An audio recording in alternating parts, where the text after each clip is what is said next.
of gotcha and hide the ball that we sometimes see, and this just level of obstructionism that's been promised by some of the Democrats in the Senate.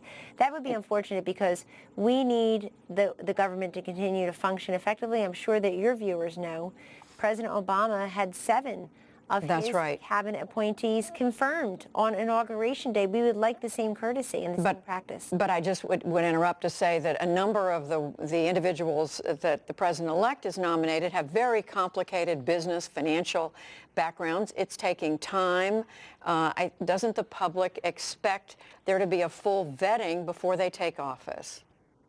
Yes, the public probably does expect that. And of course, the process necessitates information and disclosure, and under oath, these men and women will be asking questions from these Senate committees who are overseeing the hearings. I think that's incredibly important also because people should realize that in past confirmation hearings, sometimes people are just asked to talk about how they will deploy different functions, what decisions they've made in the past in hiring and firing, and certainly in their business practices. And sometimes they're asked about personal financial information. But let's just hope that it advances the ball forward for America in these questions that they're asked, and it has something to do with the proper function of the government. Let me ask you about several other things. You mentioned, we were talking about the tax returns. Are Mr. Trump's tax returns still being audited by the IRS? Will that continue once he takes office as president? This was discussed last week, actually, in my presence, and the fact is the audit is ongoing.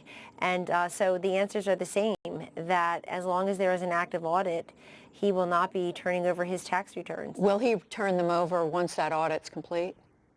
Well, he said that he would. I just don't know about the specifics of the audit. And again, respectfully, I mean, this was vetted very often and talked about in the media constantly on a daily basis. And the American electorate decided they wanted Donald Trump to be their president, notwithstanding. Let me ask you about the news today. Several news organizations reporting that the president-elect's son-in-law, Jared Kushner, will come into the White House as a senior advisor. What exactly will his role be, and why is there not a concern about nepotism? Well, a few things. Jared will make that announcement formally when he and the president-elect are ready to do so. I sure hope the news reports are true, Judy, because it's an absolute privilege and pleasure to work with Jared Kushner on the senior team and has been all along in the transition and the campaign.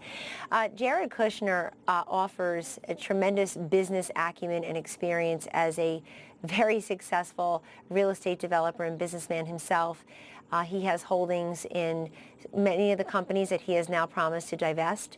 He will sell his share at fair market value in significant holdings like 666 Fifth Avenue, Thrive Capital, and other companies in which he has a stake. The nepotism law does not, the anti-nepotism law does not apply to White House appointments. The president can appoint the staff he wishes to, and Jared has had many lawyers look at this, and they have concluded in concert with the Office of Government Ethics, the OGE, that Jared is able to have this special advisor appointment by the president. 2 quick questions. Given, though, that he's the president's son-in-law, will he be first among equals among the advisors in the White House?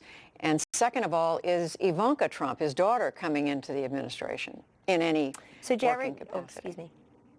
Excuse me, Judy. Jared Kushner has the trust and the ear of his father-in-law, and that's most important in working in the West Wing in that capacity.